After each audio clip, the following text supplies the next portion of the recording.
My name is Lakunle Oluwaseun Ibrahim. I'll be explaining the historical evolution of social welfare or social service in Nigeria. I'll be explaining this from three angles. One is the pre-colonial evolution of social welfare or social service in Nigeria. Two, it is the historical evolution of social service or welfare in Nigeria in the colonial era. And number three is the evolution of social welfare or services in post-independence Nigeria. As we all know that African societies are societies that are deep-rooted in culture, and at the same time, despite being deep-rooted in culture, Nigerian societies are societies that possess some form of intricate system of social welfare, and this is deeply rooted in our cultural values and our social fabrics. Um, if you understand the pre-colonial Nigeria very well, you will all agree with me that there was communalism, extended family, or let me say the family as a social institution played a very important and vital role in providing social service or welfare for members of the society. In these pre-colonial societies, one we have some form of community and kinship networks. This implies that social welfare or provision was primarily maintained through kinship and extended family, or let me say family as a social institution, because family members and clans always share responsibilities for their members, and the support system was very strong because the network always provides services in times of need, such as illness, sickness, death, or any form of economic hardship that is experienced by members of the society. This is always done through some forms of mutual aid and let's say communal labor and resource sharing. There was a very strong indigenous leadership system because there were chiefdoms and kingdoms, traditional rulers, kings, queens, and elders played pivotal roles in maintaining social cohesion and providing support for the people. Because of the indigenous leadership institutions, people were able to get help from other members of the society in a way that they were all satisfied and there was nobody that was actually lagging behind. A typical example exists in some of the pre-colonial societies. We had the emirate system in the north. We had the Oba king in Yoruba communities and all sorts of traditional titles within Nigeria. So we also had cultural and religious institutions because religious bodies and festivals often incorporated charity and welfare functions. For example, there are even communities in Nigeria today that the moment they've announced any form of festival, you see people coming from every nook and cranny of the said community to render assistance to others. In fact, there was also some form of traditional charitable acts because rituals, offerings, communal sacrifices, and some other issues often aimed at supporting the less fortunate and ensuring that there is social harmony in the society. There was a great sense of social roles and responsibilities by the people. This includes the roles played by women and elders. In fact, women generally play a very crucial role in the family welfare. There is no doubt about it. Healthcare, nurturing, and while other, let's say, other elders of the community also, in most instances, contribute to their own quota to the welfareism of everybody in society. There was also some form of market and occupational groups. Various groups within communities often come together, they organize mutual aid among themselves, In fact, especially tradesmen and artisans in those pre-colonial societies, they were very crucial to the provision of social service. We also had some forms of traditional aid and support system like food sharing, burial and funeral support, reparative justice, and the likes. There are, however, limitations to this historical evolution of social service in pre-colonial societies. While pre-colonial societies were effective at all levels, they were limited in scope because it concerned a large-scale social protection for the people. The society, even till now, have not been able to cater for every members of the society, and nonetheless, these traditional approaches played a very significant role in fostering social stability and social cohesion among the people. Helping one another in those communities was seen as one of the great yardsticks for the development of whatever society people find themselves in. Until modernization began to set in, that nobody even care about another person. So, in significantly, pre-colonial social welfare system in Nigeria was predominantly community driven. This implies people coming together to get things done. It was also rooted in kinship, culture, and religious institution. That is why we keep saying that culture plays a very important and vital role in societies of the world. Man, as we often say, is a product of his environment. Therefore, the system prioritized mutual aid, social support, community responsibility, and this laid a strong foundation for social cohesion before the advent of formal state welfare system, which colonialism brought. Secondly, we have to talk about the historical evolution of social welfare or social service in colonial Nigeria. The concept of social welfare underwent a significant change during the colonial era because it was shaped by the socio-political dynamics of the British adventure in Africa, and let me say particularly British rule and indirect rule that was operated in Nigeria. Initially, social welfare was a kind of domain of traditional social structures before the advent of colonialism. But uh, as at that time, they were only able to provide short services or short help for members of the society. In fact, let me just say short forms of net services for the vulnerables in the society. However, the advent of colonialism changed the pattern of help that people, were receiving as at that time. Therefore, we need to get that the historical evolution of social service in Nigeria is, let me say, in colonial Nigeria represents a significant transition from a mere agrarian type of service to a more structured type of social service in Nigeria. The systems were formalized and they were colonially inspired.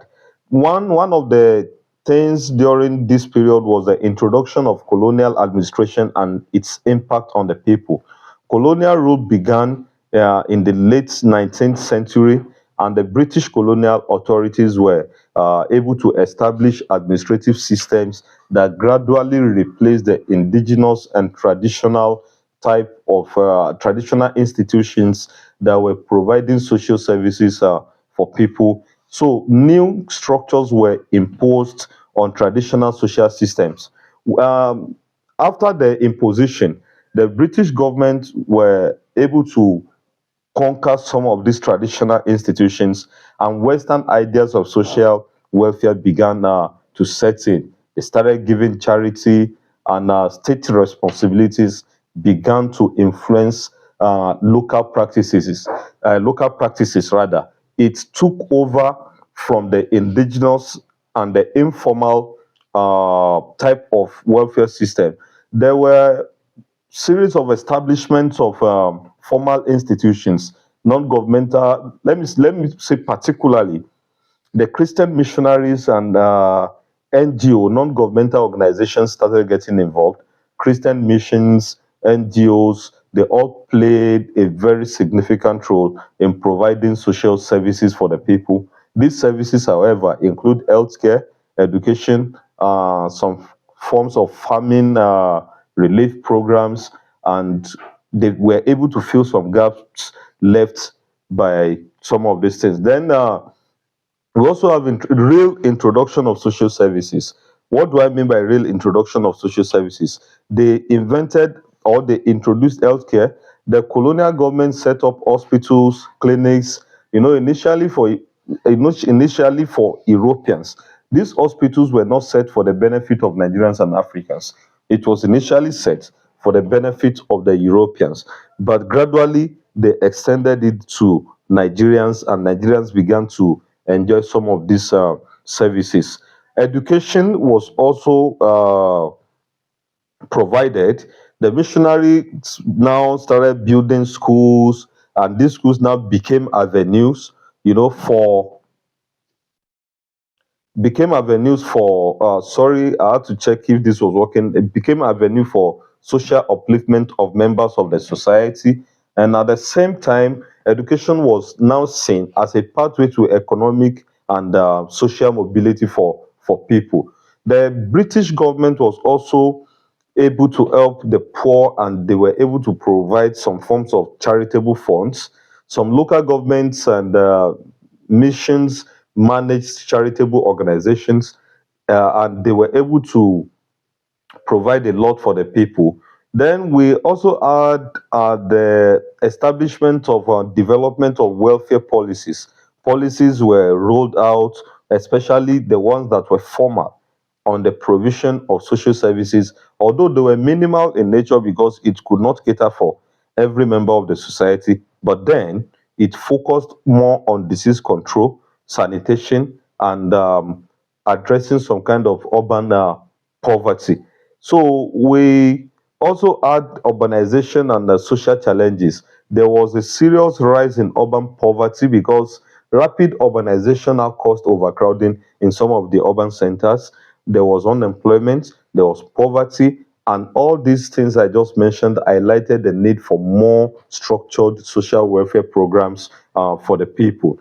Outside this, there were also social problems because colonial authorities faced series of challenges related to health care issues. In fact, they themselves were dying of malaria because at some point there was no drug for malaria in Africa. They faced the problem of sanitation, and this prompted welfare responses for the people and generally. So, in summary, the colonial or the historical evolution of colonial Nigeria evolved from indigenous communities, like we explained earlier on, and the practice, instead of maintaining the previous indigenous ways, it was now formalized, and it was mostly Western inspired institutions that were set up. So initial efforts were selective, but as they continue to grow, the period now laid a kind of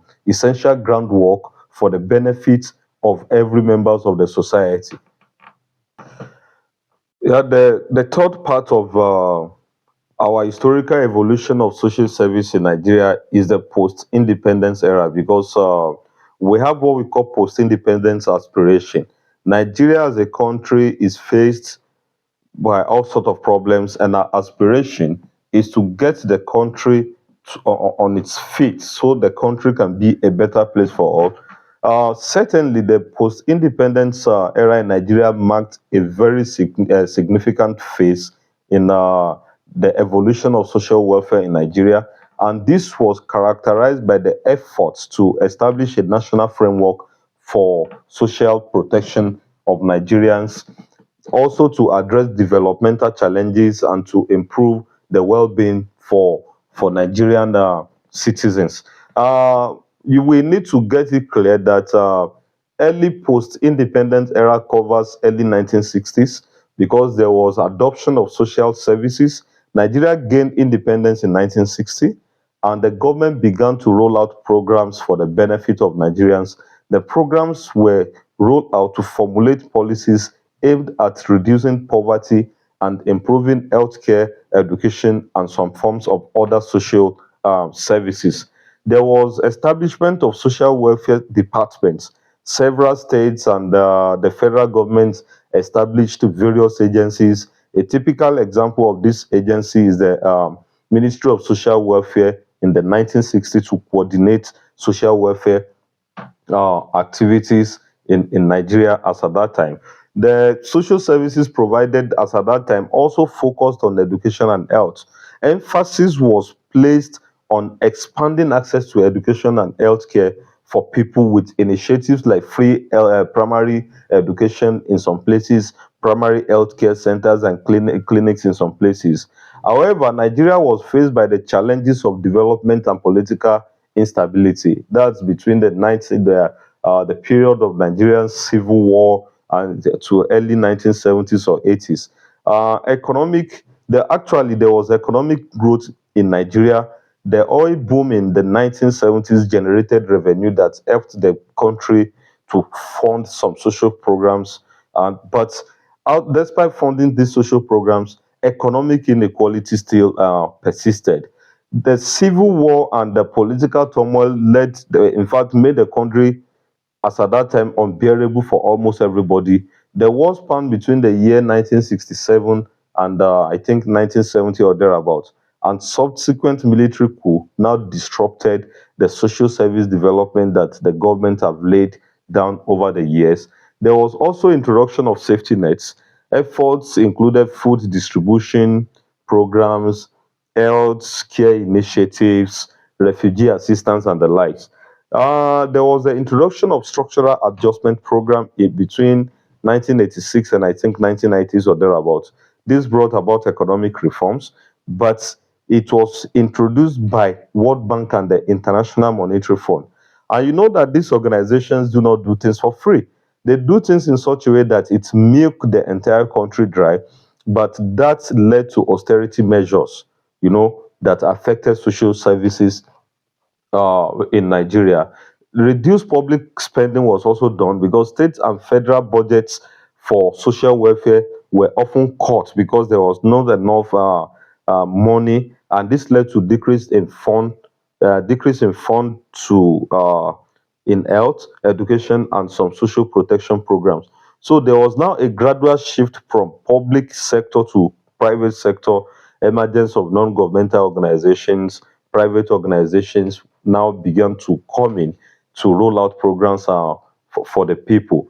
However, there were economic rebates in Nigeria at that time, restoration of democratic governance, national poverty eradication programs, social investment programs, and government agencies.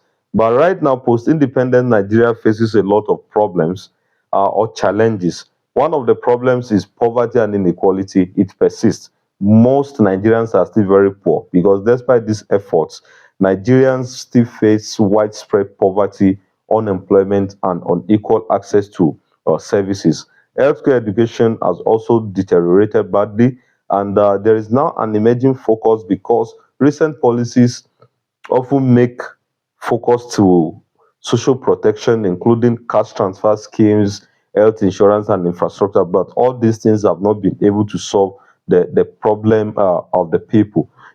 In summary, Nigeria's social welfare evolved from pre-colonial era, where traditional institutions were in charge, to colonial era, where colonial masters took over and started making let me say, the formalization of service production in Nigeria. And after that, we have post-independence Nigeria, because Nigeria's social welfare evolved from a nascent government effort to a more structured national programs. And despite challenges, the economic crisis, political instability, and funding constraints have all served as setback to provision of services in Nigeria. But Nigeria as a country continues to work towards establishing a sustainable social protection systems that will protect all Nigerians in all ramifications.